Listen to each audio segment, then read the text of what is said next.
बच्चों यूएसपी कप्तान मिल online classes में आपका स्वागत है। तो अभी तक हम गॉस के नियम के दो अनुप्रयोग पढ़ चुके हैं। हम इस पार्ट 6 में तीसरा अनुप्रयोग पढ़ने जा रहे हैं। तीसरे अनुप्रयोग को पढ़ेंगे। तो तीसरा अनुप्रयोग है एक समान रूप से आवेशित गोलीय कोश के कारण वैद्युत क्षेत्र की तीव्रता। गोलीय कोश का मतलब होता है खोखला गोला। तो हम मान लेते हैं कि एक खोखला गोलीय कोश है जिस पर प्लस क्यू आवेश एक समान रूप से क्या है, वितरित है। मान लेते हैं कि गोलीय कोश है जिस पर प्लस क्यू आवेश एक समान रूप से क्या है, वितरित है।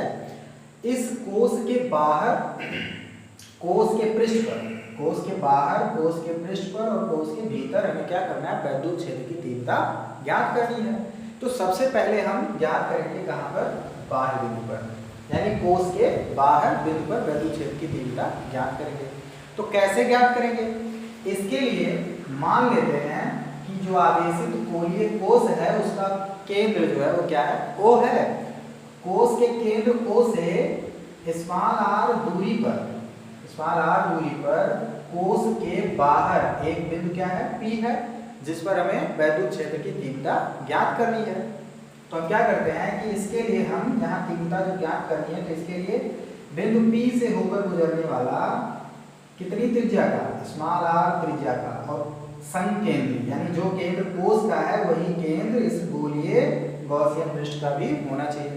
तो हम बिंदु P पर तीव्रता ज्ञात करना चाहते हैं। तो इसके लिए इस बिंदु P से गुजरने वाला क्या खींच लेते हैं, एक गोलीय पृष्ठ खींच लेते हैं जिसे हम गॉसियन पृष्ठ कहते हैं। एक गोलीय पृष्ठ खींच लेते हैं जिसे क्या कहते हैं, गॉसियन पृष्ठ।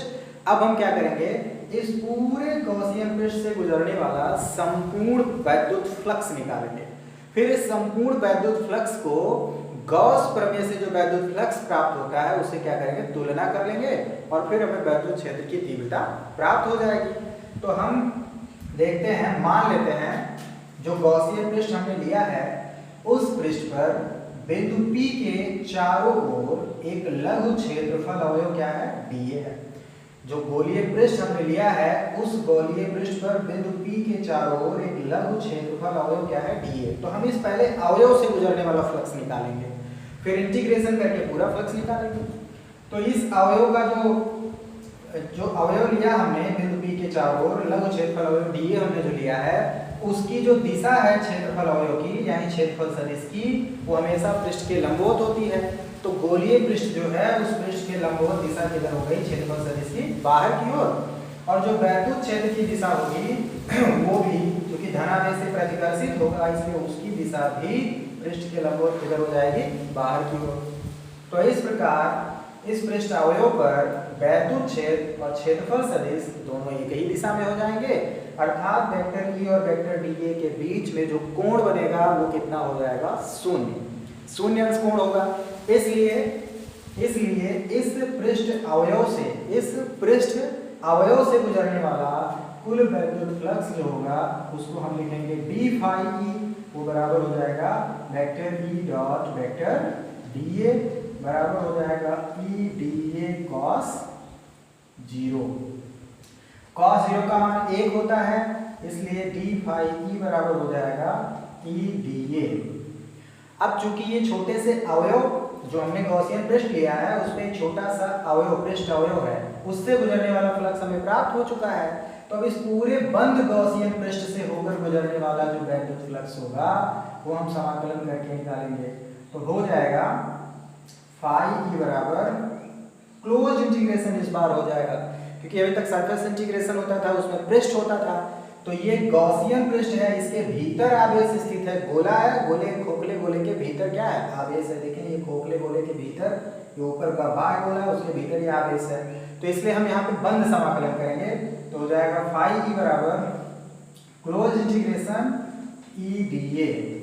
परंतु यहाँ dA है इसका मतलब क्षेत्रफल के सापेक्ष समाकलन हो रहा है कि ये वैद्युत क्षेत्र कांस्टेंट है, ये वैद्युत क्षेत्र किधर हो जाएगा, बाहर। तो ये हो जाएगा phi E बराबर E और क्लोज इंटीग्रेशन dA। अब dA एक छोटे से अवयव का, पृष्ठ अवयव का क्षेत्रफल था और हमें पूरे गॉसियन पृष्ठ, गोलीय गॉसियन पृष्ठ का क्षेत्रफल चाहिए। तो हमें पता है कि गोले का जो पृष्ठीय क्षेत्रफल होता है वो होता है 4 पाई आर स्क्वायर, और यहाँ पे आर कौन सा होगा, स्मॉल आर, क्योंकि स्मॉल आर इसलिए क्योंकि जो पृष्ठ है उसकी त्रिज्या कितनी है, गोलीय पृष्ठ, उसकी त्रिज्या है स्मॉल आर।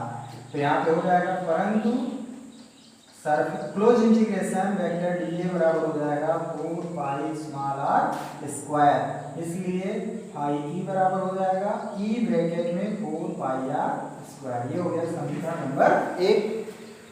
परंतु गॉस प्रमेय से यानी गॉस के नियम से, परंतु गॉस प्रमेय से हमें मालूम है फाई ई बराबर होता है क्यू अपान एप्सिलॉन 0 बराबर, जहां पर q बराबर क्या होगा, जहां q बराबर इसके पृष्ठ पर आवेश वितरित है, जहां q बराबर होगा सिग्मा ए।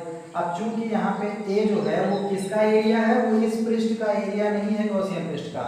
आवेश कहाँ वितरित है, आवेश वितरित है इस अंदर वाले गोले पर, जो कि गाढ़ी लाइन से दिखाया गया है, इस गोले पर वितरित है। इसलिए यहाँ पे जो हम यहाँ पे क्षेत्रफल लेंगे वो अंदर वाले गोले का लेंगे, और अंदर वाले गोले की त्रिज्या कितनी है, कैपिटल आर, इसलिए यहाँ पे q बराबर हो जाएगा सिग्मा ब्रैकेट में 4 पाई आर स्क्वायर।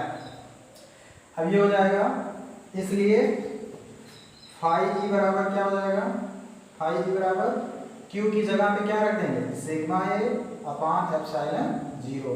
ये हो गया समीकरण नंबर 2। अब समीकरण 1 व 2 की तुलना कर लेंगे।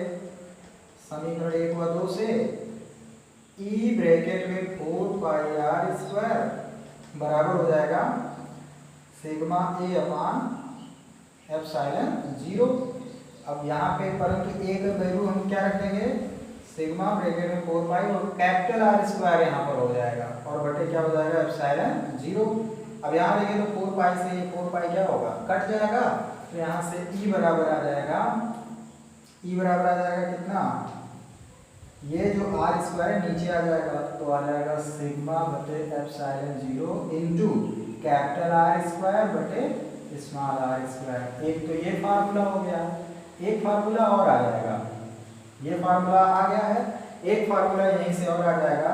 यदि हम यहीं डायरेक्ट इसकी तुलना कर लेते, इसकी डायरेक्ट तुलना कर लेते, तो यहाँ से हमें फार्मूला ये प्राप्त हो जाता, ई ब्रैकेट में 4 पाई आर स्क्वायर बराबर q बटे एप्सिलॉन 0। तो यहाँ से हमें फार्मूला मिलता है ई बराबर 1 बटे 4 pi epsilon 0 into q upon r square. अगर हम q का मान नहीं रखते, यदि हम यहाँ पे q का मान नहीं रखते, तो हमें सूत्र क्या मिलता है, वैद्युत क्षेत्र की तीव्रता का, गोलीय कोश के बाहर किसी बिंदु पर वैद्युत क्षेत्र की तीव्रता मिल जाती ई बराबर 1 बटे 4 pi epsilon 0 into q upon r square, मात्रक हो जाएगा न्यूटन प्रति कूलम।